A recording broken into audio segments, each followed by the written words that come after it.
한밤중의 열차.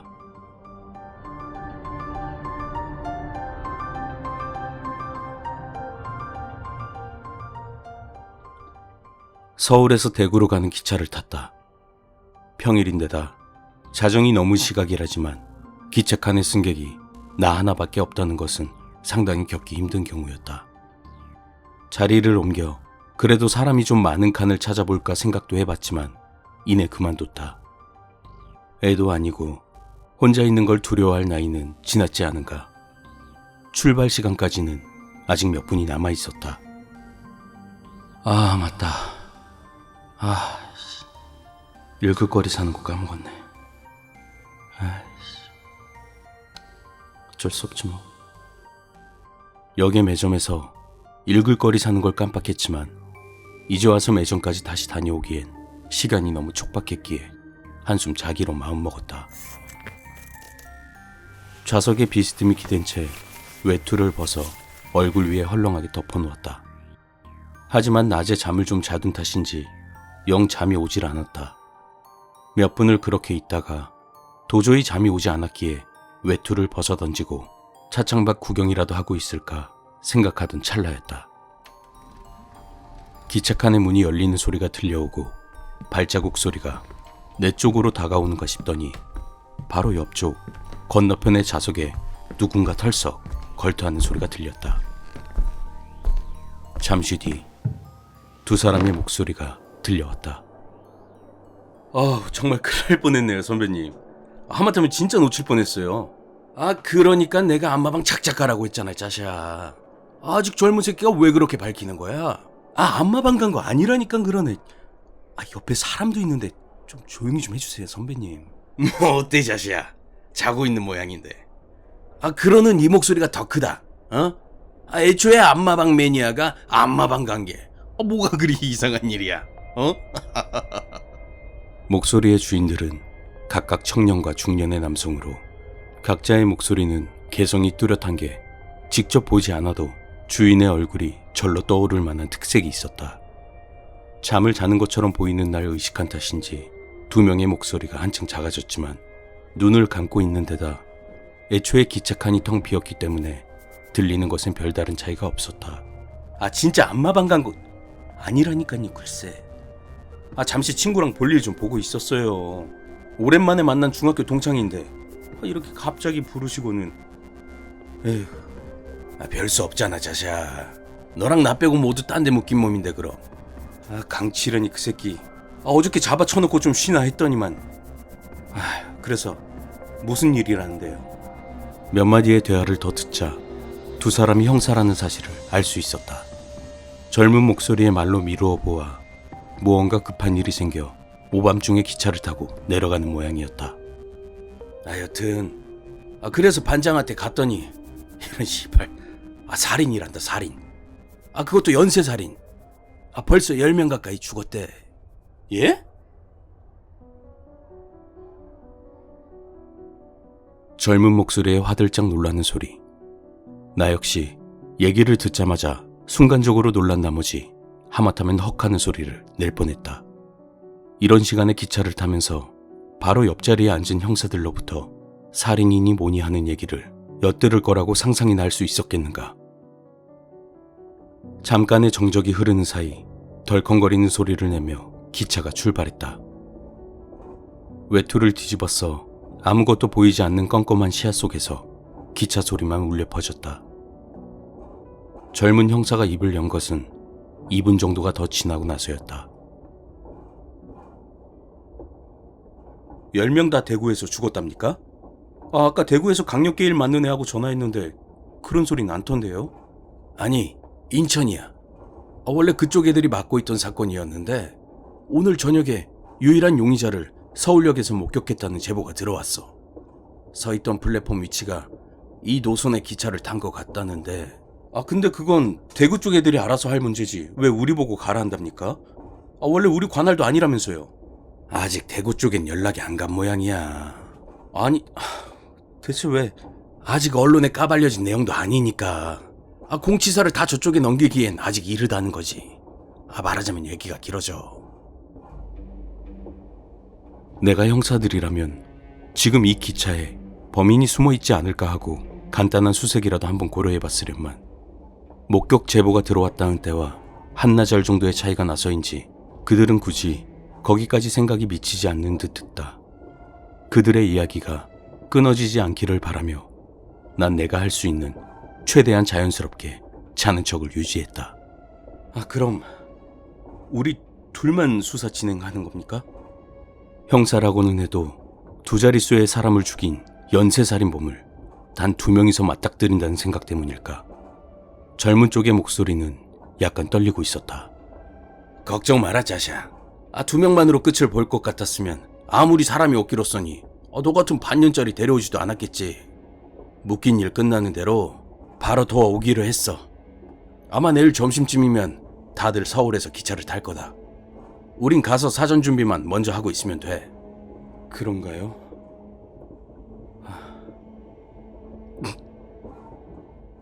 비웃을 만한 일은 절대 아니었지만 다행이라는 듯 휴하고 한숨을 크게 내쉬는 소리가 뭔가 우스워 그만 쿡 하는 소리를 내고 말았다.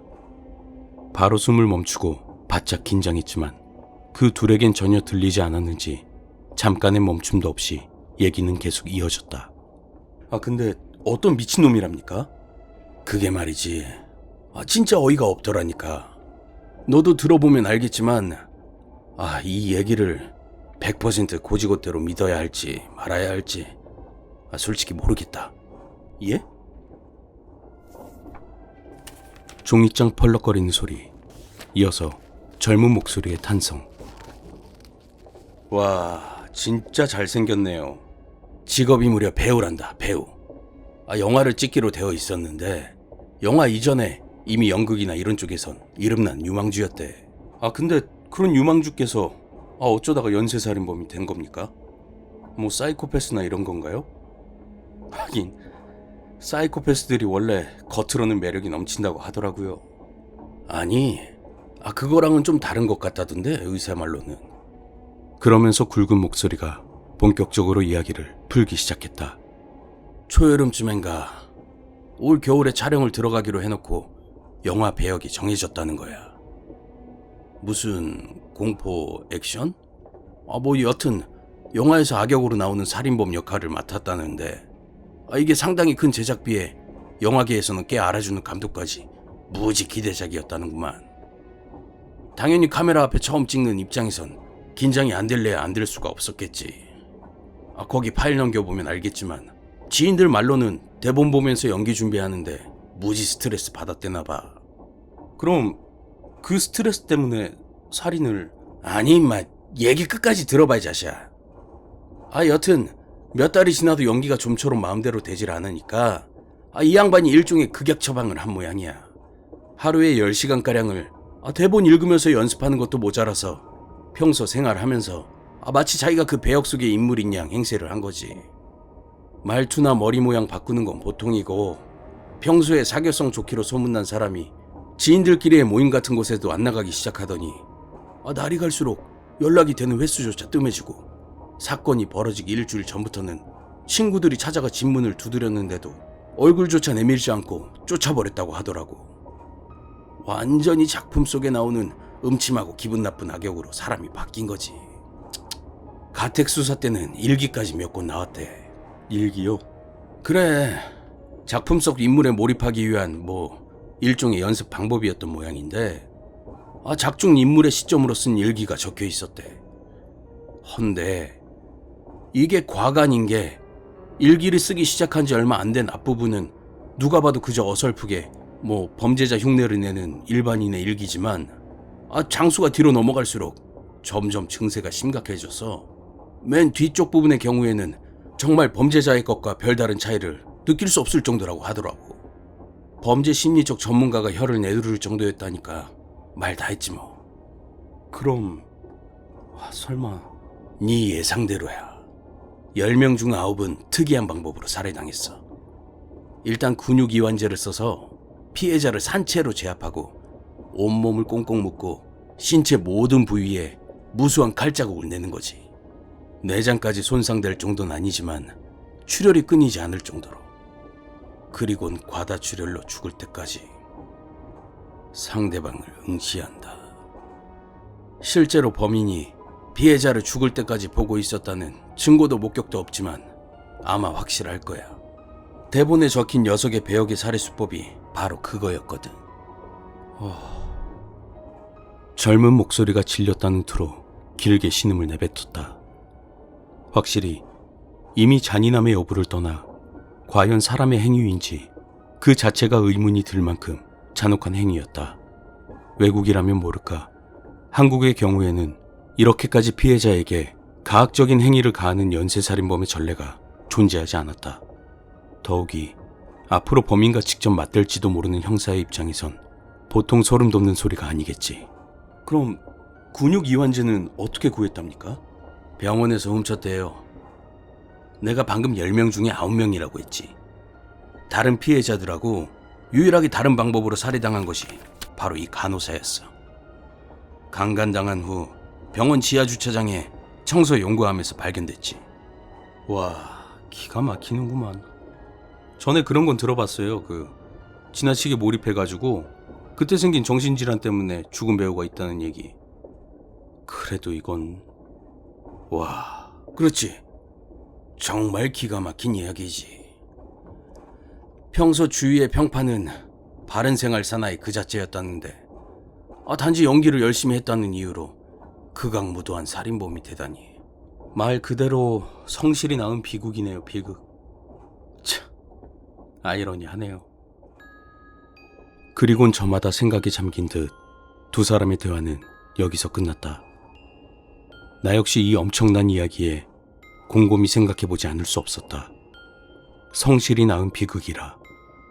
언뜻 보면 젊은 형사의 결론이 맞는 것처럼 보이지만 난 좀 다르다고 생각했다. 아무리 뛰어난 집중력과 풍부한 감수성의 소유자라고 해도 단지 극중 배역에 몰입했다는 것만으로 선하던 사람이 갑자기 완벽한 살인마로 탈바꿈할 수는 없다고 생각한다. 단순히 선에서 악으로의 1차원적인 변환이 아니라 무언가의 개입이 있었다면, 그래, 예를 들면 그 배우라는 자의 마음속에 배역을 맡기 전 아주 오래전부터 무언가 계기가 되는 씨앗이 잠들어 있었다고 하면 어떨까? 물론 이 씨앗은 가치관에 직접적인 영향을 미치기엔 그 크기가 아주 작은 데다 마음속 깊은 곳에 꽁꽁 숨겨져 있어서 그것을 가지고 있는 본인 또한 전혀 눈치채지 못한 채 인생을 살아왔을 것이다. 하지만 씨앗이란 건 언제까지나 땅속에 파묻혀 있지만은 않는 법이다. 깊은 곳에 오랫동안 잠들어 있는 씨앗일수록 수분이나 영양분 등 조건이 맞춰졌을 때 폭발적으로 성장하는 법이다. 그리고 이 경우에 씨앗의 성장을 촉진시킨 조건은 다름 아닌 그의 배역이 되는 것이다. 배우로서 오래 생활해온 그로서도 전례가 없을 정도의 악역으로의 깊은 몰입. 그 몰입이 절정에 달했을 때 배우라는 자는 연기의 성취보다도 배는 만족스러운 무언가를 느끼고 있는 자신을 발견한 것은 아니었을까? 내가 이렇게 생각해봐야 진실은 본인만이 알 것이다. 한동안의 긴장 섞인 몰입과 사색을 거치고 나자 몰려오는 졸음을 느낄 수 있었다. 두 형사 덕분에 지루하지 않게 시간을 때울 수 있게 된 셈이었다. 물론 그런 데에 쓸 얘기치고는 지나치게 스케일이 큰 얘기였지만. 기분 좋은 한숨을 작게 내쉬며 눈을 감았다. 반쯤 잠이 들려는 가운데 두 사람이 다시 얘기를 시작했다. 졸음이 깰 정도는 아니었지만 자연스레 집중이 되면서 이야기가 귀에 들어왔다. 야, 짜샤. 네, 선배님. 그러고 보니 생각난 게 있는데 말이야. 아까 얘기에 대한 건데 심각하지는 않고 그냥 심심풀이. 뭡니까? 그 배우라는 놈 말이야. 목소리가 아주 좋다나 봐. 대학 다닐 땐 아나운서를 목표로 한 적도 있었고 성우 아르바이트도 몇 번 했다던데. 그렇습니까? 또 목소리가 좋은 걸로 끝나는 것이 아닌 게 성대모사도 아주 수준급인가 봐. 웬만큼 특색 있는 목소리라면 남녀노소 구분 않고 거의 똑같이 따라하는 게 가능하다고 하더라고. 와, 멋지네요. 그지? 아마 내가 그놈이라면 여러모로 유용하게 써먹었을 거야. 예를 들면 그 재수없는 간호사나 끌 때도 말이지. 인터콤에 대고 의사 2명이 있는 것처럼 목소리를 번갈아서 들려주니까 반색을 하고 문을 열어주더란 말이지. 문을 연 다음 내 얼굴 봤을 때의 표정이 아직도 잊혀지지가 않아. 정말 죽이는 재능이라니까. 우와. 또 이런 사용 방법도 있지. 거의 자정이 다 돼서 기차를 탔는데 이게 웬 떡이야. 열차 칸에 웬 놈 하나만 외투를 뒤집어 쓰고 덩그러니 앉아있는 거야. 마침 심심할 것 같았던 찰나였는데 하느님이 보호하셨지. 딱 봐도 외투로 덮은 게 자꾸 꼼지락거리는 게 자는 척만 하는 것 같은데 이놈을 어떻게 하면 재밌게 갖고 놀다 죽일 수 있을까 고민을 하다가